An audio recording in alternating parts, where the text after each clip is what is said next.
Hi everyone. Good morning. कैसे हैं आप लोग? मैं आपका दोस्त अवनीश, आपका स्वागत है आपके ही यूट्यूब चैनल पे। और प्लीज़ कमेंट करिएगा, सब्सक्राइब करिएगा।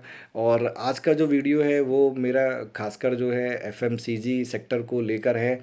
एफएमसीजी सेक्टर को लेकर इसलिए क्योंकि आगे जो मुझे वॉलेटिलिटी मार्केट में दिख रही है वो तो उस केस में मैं उसी के बेस पे मतलब मेरा असेसमेंट ये है कि शायद इस समय और कुछ एक टेक्निकल्स हैं जो आइडेंटिफाई किए हैं। और उसके बेस पे नॉर्मली मैं किसी स्टॉक को रिकमेंड नहीं करता हूँ, बट यदि आप चार्ट देखना जानते हो या फिर आपको डिफेंसिव स्टॉक में थोड़े पैसे लगाने हैं तो आपके पास दो जो मेरी पिक है, जो मैं प्लान कर रहा हूँ, अभी मैंने लिए नहीं है, ना मेरे पोर्टफोलियो में है वो, बट मैं उसके चार्ट को वॉच करके रखा है। मैं भी आपको कह रहा हूँ कि आप वॉच लिस्ट में अपने रखिए, बाय रिकमेंडेशन नहीं है।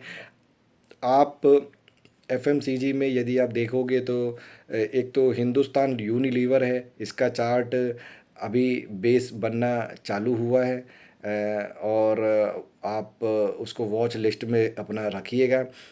और मैंने भी अपने वॉच लिस्ट में ही रखा हुआ है अभी। और इसी तरह से एक और स्क्रिप्ट है डाबर की। बहुत लॉन्ग टर्म से ये कंसोलिडेशन में चल रहा है, मे बी एक गुड पिकअप ले सकता है। ये वीडियो आज मैं रिकॉर्ड कर रहा हूँ शायद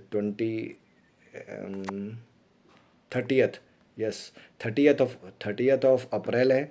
और 24 की है। तो इसमें जो है डाबर है जो कि 509, 8, 9, 10 के आसपास चल रहा है। बहुत बड़ी कंसोलिडेशन की रेंज में चल रहा है, तो हो सकता है कि आगे जाके कोई इसका मतलब बाउंस बैक आए ऊपर की तरफ। दूसरा एच का जो चार्ट है वो मैंने वॉच में डाला है। दो स्टॉक मैंने वॉच में डाले हैं, आईटीसी को मैंने वॉच में नहीं डाला है क्योंकि आईटीसी का चार्ट अभी थोड़ा ऊपर की तरफ मुझे दिख रहा है। थोड़े से मतलब कि अभी वो हाई रेंज में है, हो सकता है कि वो डाउन भी जाए आगे जाके, या फिर वो अभी रिस्की मतलब इन्वेस्टमेंट हो जाएगा। बट एच और डाबर में आप एक वॉच रखिएगा। डाबर का भी कुछ 2205, 50 का चल रहा है शायद अभी।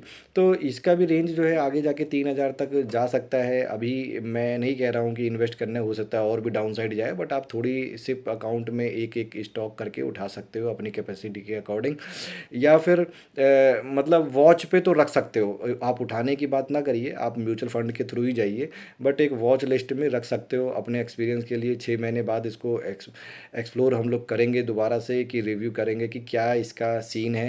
तो आज की जो ट्रेड, मतलब आज का जो ट्रेड यही है कि कॉल यही है कि मतलब हमें एफएमसीजी के स्टॉक पे वॉच लिस्ट करनी चाहिए।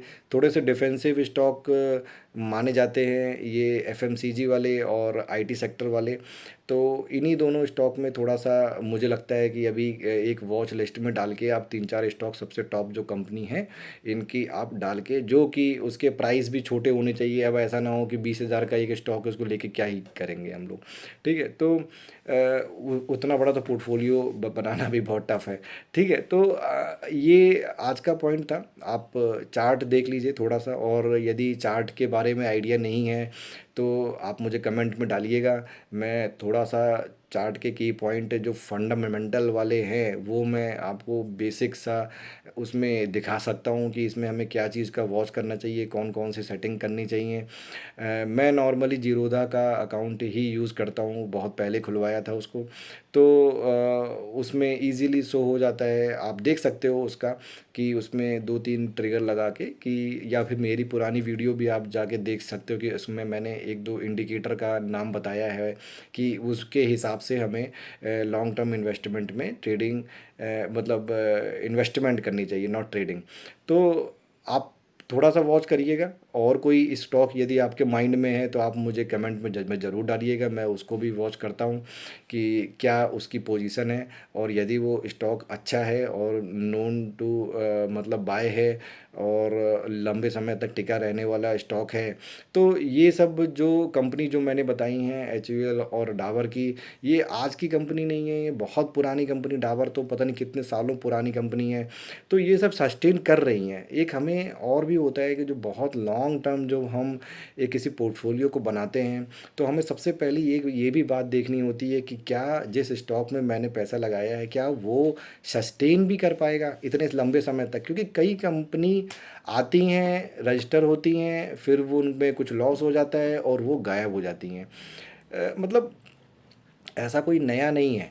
तो हमें उन स्टॉक को भी वही पकड़ना पड़ेगा, या तो मतलब वो सस्टेनेबल कंपनी हो। जैसे एक स्टॉक का मैंने नाम लिया था मारुति का।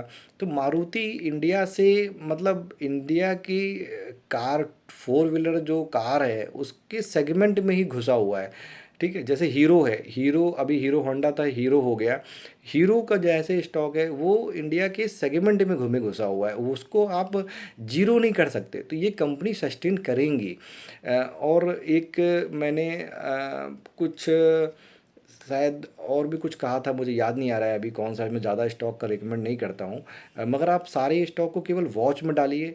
मैं भी ये भी देखिए यूट्यूब पे नया हूँ, आप मुझको ही असेस करिएगा 6 महीने बाद कि जो प्राइस मैंने बताए हैं क्या मैं उस पे सही हूँ। मैं भी लेता नहीं हूँ, कई बार मैं केवल मतलब मतलब टेस्टिंग करता हूँ कि आज मैंने ये एनालिसिस करके ये देखा है, क्या ये 6 महीने बाद मेरी एनालिसिस सही है कि नहीं सही है। आप भी उसी ट्रेंड को फॉलो करिए। जस्ट एक मतलब पॉइंट रिमेंबर कराने के लिए कि हाँ, अपनी वॉच लिस्ट में ये 2-3 स्टॉक डाल के देख लीजिएगा।